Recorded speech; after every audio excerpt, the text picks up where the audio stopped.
ప్రకృత కాత్యాయనుడు. ప్రశ్నోపనిషత్తులో పిప్పలాదుని సమకాలికులలో ఒకడుగా కాత్యాయనుడు కలడు అని ఉన్నది. ఇతనికి గూనియో వీపుననొక మూపురము వంటిదో ఉండుట వలన ఇతనికి కకుత కాత్యాయనుడు అనే నామము వచ్చింది. ఇతడొక బ్రాహ్మణుడు. ఎల్లప్పుడూ వేడి నీటినే ఉపయోగించేవాడు మరియు కొన్ని ఆచారములు పాటించేవాడు అని తప్ప ఇతని గురించి మరేమీ తెలియదు. ఇతని దర్శనమును సామన్న ఫలసుత్తము సప్తకాయవాదము అనినది. అనగా ఇతడు 7 పదార్థములను అంగీకరించాడు అని. సూత్రకృతాంగము దీనిని ఆత్మషష్టవాదము అనినది. అనగా ఆత్మను 6వ పదార్థంగా అంగీకరించిన వాదము అని. సూత్రకృతాంగము వలన సత్తు నుంచి వినాశనము గాని అసత్తు నుంచి అస్తిత్వము గాని రాదని ఇతని సిద్ధాంతము అని తెలియచున్నది. ప్రకృత కాత్యాయనుడి దర్శన సంగ్రహమిది.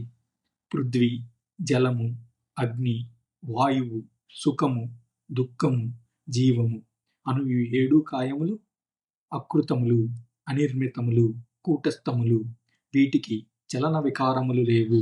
ఒకదాని వలన మరొక దానికి సుఖదుఖములు కాని హాని కాని కలుగవు.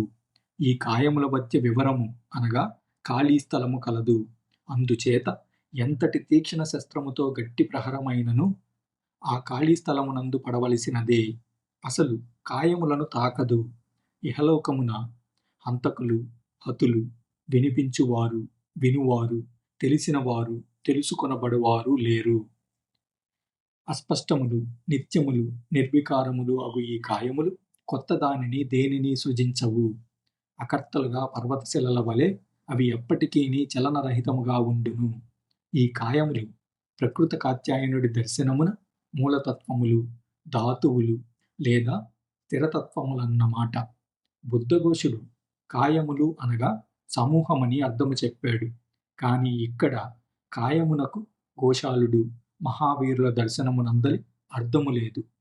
కాత్యాయనుడు సుఖదుఖముల వలన కాయముల కలయిక ఎడబాటు కలుగునని ఎంచినట్లు తెలుస్తుంది. ఆత్మ అకర్త, అవధ్యము, చంపదు, చంపబడదు అని కాత్యాయనుడి సిద్ధాంతం వేదాంత సిద్ధాంతమును తలపింపజేస్తుంది.